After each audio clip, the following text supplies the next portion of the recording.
Hello दोस्तों, मैं हूं एडवोकेट ईशान, एक्सपर्ट वकील में आपका स्वागत है। दोस्तों, आज हम बात करेंगे एक बहुत ही बड़े जजमेंट के बारे में जो कि मद्रास हाईकोर्ट के सामने आया था। एक बड़ा सवाल था कि बच्चे को जन्म देने वाली माँ को बच्चा देना चाहिए या बच्चे की कस्टडी मिलनी चाहिए, या फिर उसे पाल पोस कर बड़ा करने वाली माँ को बच्चे की कस्टडी मिलनी चाहिए। एक पेचीदा सवाल आया था, एक केस आया था मद्रास हाईकोर्ट के सामने। और क्या कहा मद्रास हाईकोर्ट ने इस केस में, आइए जानते हैं। तो वीडियो को अंत तक जरूर देखिएगा ताकि आपको इन्फॉर्मेशन पूरी मिल सके। और अगर आपने अभी तक हमारे चैनल को सब्सक्राइब नहीं किया तो अभी सब्सक्राइब कर लीजिए और साथ ही में बेल आइकन भी दबा दीजिए।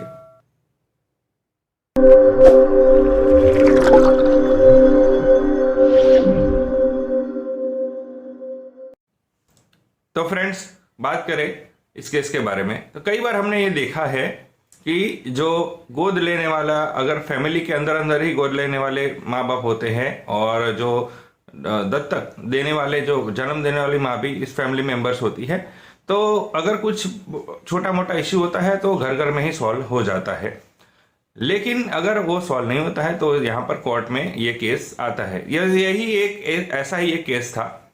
यहाँ पर इस केस में ये था कि जो बच्चे को जन्म देने वाली माँ थी, उसने अपनी सिस्टर इन लॉ को, यानी कि उसे जो निसंतान थी, तो उन्हें अपना जो बेटी थी उसे गोद दे दिया। ये थोड़े टाइम तो चला, यानी कि 10 साल तक जो गोद लेने वाली माँ है उसने बच्ची की देखभाल की, उसे बड़ा किया, पाला पोसा, तब तक कोई दिक्कत नहीं थी। दिक्कत कब आई कि जब गोद लेने वाली जो माँ थी, उसका हस्बैंड था, वो बीमारी में, जानलेवा बीमारी में उसकी मृत्यु हो गई। उसके बाद इन दोनों परिवार के बीच में क्लैशेस बढ़ने लगे, तनाव बढ़ने लगे, और गोद लेने वाली माँ ने इस बच्ची से, जो संतान जिसने पैदा जन्म देने वाली माँ को और दूसरे रिलेटिव्स को बच्ची से मिलने के लिए मना कर दिया यहाँ पर। तो यहाँ पर ये जो क्लैशेस शुरू हो गया, तो ये मामला फिर थाने पहुंचा। थाने में एफआईआर दर्ज की और थाने ने CWC को, यानी कि चाइल्ड वेलफेयर कमेटी को, इसे रेफर कर दिया। तो चाइल्ड वेलफेयर कमेटी ने जो बच्ची की कस्टडी थी उसे रिसेप्शन होम में दे दिया। अब इसके अपील में जो गोद लेने वाली माँ थी वो सुप्रीम कोर्ट में गई, लेकिन सुप्रीम कोर्ट ने ये कहा कि आप पहले हाई कोर्ट में जाइए और फिर अगर वहां पर असंतुष्ट रहते हैं तो आप फिर सुप्रीम कोर्ट में आई। तो फिर उन्होंने मद्रास हाई कोर्ट में इस केस को दाखिल किया, और मद्रास हाई कोर्ट की जो जज की बेंच थी, उन्होंने सारे केस को स्टडी किया और ये कहा कि जो बच्चे के जन्म के 100 दिन के अंदर अंदर ही इस बच्चे को गोद लेने वाली माँ को दे दिया गया है।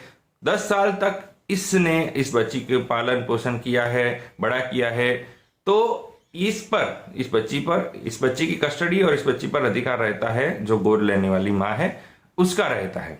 लेकिन यहाँ पर यह भी कहा कि गोद लेने वाली माँ है, उससे ये कहा कि आप जो जन्म देने वाली माँ है उससे, और जो दूसरे रिलेटिव है उनको बच्ची से मिलने से आप मना नहीं कर सकते, हफ्ते में एक बार आप उन्हें मिलने देंगे। ये भी इंस्ट्रक्शन जो है मद्रास हाईकोर्ट ने कहा है। तो ये था कि जो गोद लेने वाली माँ है उसे बच्चे की कस्टडी दी गई, और ये कहा कि केवल जन्म देने से माँ का अधिकार नहीं मिल जाता है, और जो पालन पोषण भी उतना ही जरूरी होता है जितना जन्म देना होता है। तो ये था एक केस जो मद्रास हाईकोर्ट में आया था कि बच्चे की कस्टडी किसके पास रहेगी, जन्म देने वाली माँ के साथ रहेगी या फिर पाल पोसकर बड़ा करने वाली माँ के साथ रहेगी। तो यहाँ पर जो कोर्ट ने ये डिसाइड किया कि बच्ची की कस्टडी जो गोद लेने वाली माँ है, जिसने बच्ची को बड़ा किया है, 10 साल तक उसे बड़ा किया है, पाला है, पोसा है, उसके पास ही बच्ची की कस्टडी रहेगी। तो ये थी इन्फॉर्मेशन। तो दोस्तों, कैसी लगी इन्फॉर्मेशन जरूर बताइएगा।